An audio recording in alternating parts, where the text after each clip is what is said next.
BJP. ఉమ్. ఇక్కడ ఇంకొక sir, point ముంగోడు right. ఏంటంటే అంటే వస్తా కిరణ్ గారు, ఒకసారి ఫణిరాజ్ గారి అభిప్రాయం కూడా తీసుకొని మీ దగ్గరకు వస్తాను. ఫణిరాజ్ కుమార్ గారు Yeah, yeah. ఏమనుకుంటున్నారు? ఫణిరాజ్ గారు, డాక్టర్ ఫణిరాజ్ కుమార్ గారు. అది అది చూసాను నేను. అది మొత్తం స్పీచ్ అంతా చాలా బాగుంది. వాళ్ళు ఎక్స్పెక్ట్ చేసిన దానికంటే ఎక్కువ మంది జనం వచ్చినట్టున్నారు. సో వాళ్ళ ఆనందాన్ని తట్టుకోలేకపోయారు. అంత మంది జనం వచ్చారు. అది వినటానికి కేరింతలు అవన్నీ బాగున్నాయి, బ్రహ్మాండంగా ఉంది. జస్ట్ పాయింట్కి వస్తే అది చెప్పారు కదా, నిలబెట్టాం అనేది. అదే ఒకటే ప్రాస, యాక్చువల్లీ జస్ట్ ప్రాస, జనాలను ఉర్రూతగించడానికి అది మాట్లాడింది. అది అంటే ఏదో దాని మీద ఏదో దాని వెనకాల ఏదో ఉంది, రాజకీయ కోణం ఉంది, నేనేది అనుకోవట్లేదు. అది అంతే, రాజకీయ ప్రాస. ఇప్పుడు ఎదుర్కొన్న అంతమంది జనాన్ని చూస్తే అది మనకు కూడా ఉత్సాహం వస్తుంది మాట్లాడేటప్పుడు. అదొకటి. నాకు అది అన్నప్పుడు అది నిజంగా గనక అది కావాలని అనుంటే గనక నాకు ఒకటి గుర్తొస్తుంది అనమాట. అప్పుడు రోసయ్య గారు సీఎంగా ఉన్నప్పుడు ఒకటి చెప్పేవాడు. ఆయన 7th ఫ్లోర్లోకి వెళ్తున్నప్పుడు లిఫ్ట్ బాయ్ ఉంటాడంట. ఆయన అనుకుంటాడంట, నేను సీఎం ని తీసుకెళ్తున్నాను 7th ఫ్లోర్లో, ఇది నేనే తీసుకెళ్తున్నాను అని. సో దాని తప్పేం లేదు, that is correct only, right. ఆయన లిఫ్ట్ బాయ్ వచ్చి స్విచ్ నొక్కాడు, ఆయన పైకి 7th ఫ్లోర్కి వెళ్ళాడు.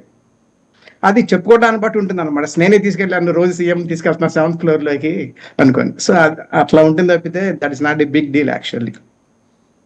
ఇంకో పాయింట్కి వస్తే, ఈ సనాతన ధర్మము ఇవన్నీ మాట్లాడుతున్నారు, హిందుత్వం అనేది. సో డెఫినెట్ గా అది బీజేపీ ఎజెండా అనేది, నో డౌట్ ఇన్ ఇట్. ఆయన ఒక విధంగా ఇప్పుడు ఎలా ఉందంటే, భారతీయ జనతా పార్టీ ఈ ప్రవక్తలు ఉంటారు కదా, సో ఆ విధంగా కొంచెం ఆయన భుజాన్ని ఎత్తుకున్నాడు ఆంధ్ర నుంచి పవన్ కళ్యాణ్ గారు. సో ఒక విధంగా చెప్పాలంటే అది అవుట్ సోర్సింగ్ ఇదన్నమాట, అవుట్ సోర్సింగ్ ప్రజాప్రతినిధి. ఆ విధంగా బీజేపీకి ఉన్నారు.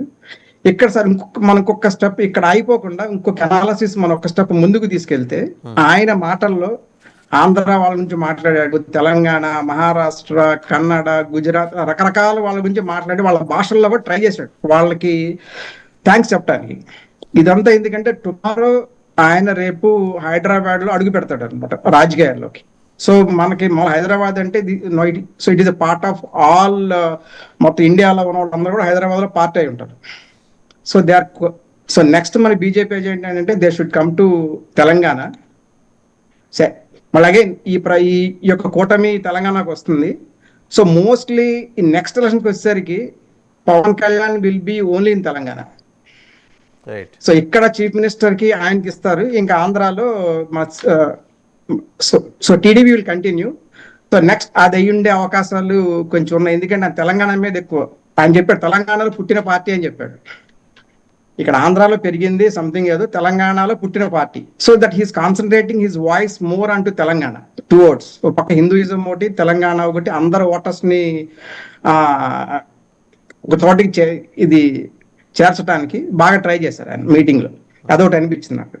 ఇంకా లాస్ట్ మన నాగబాబు గారికి వస్తే అది కంపల్సరీగా పాపం ఆయనకి ఒక అలవాటు ఇది, ఎందుకంటే ఆయనకి ఎక్కువ రాజకీయ లేకపోవచ్చు, ఎక్కువ ఓన్లీ టీవీ అండ్ సినిమా యొక్క నాలెడ్జ్ని. ఇంతకుముందు కూడా బాల ఎవరో నాకు తెలియదు అని కూడా ఒకసారి స్టేట్మెంట్ ఇచ్చేది, చాలా కంట్రోవర్సీ అయింది అది. సో అలాగే ఆయన అని చెప్పి అనుకుంటున్నాను నేను. Just so you may not take serious about Nagababu, so the comments about that. అది అందరికీ తెలుసు, ఆంధ్రాలో గెలిచింది ఓన్లీ బికాస్ ఆఫ్ వర్మ అనేసి. ఈయన అంతా మన ఫ్రెండ్ చెప్పినట్టుగా ఒకళ్ళంగా టీడీపీ ఒక్కటే గెలిస్తే గనక, టీడీపీ గెలుస్తుందో తెలియదు కానీ జనసంఘ మాత్రం ఒక సీట్ కూడా వచ్చేది కాదు.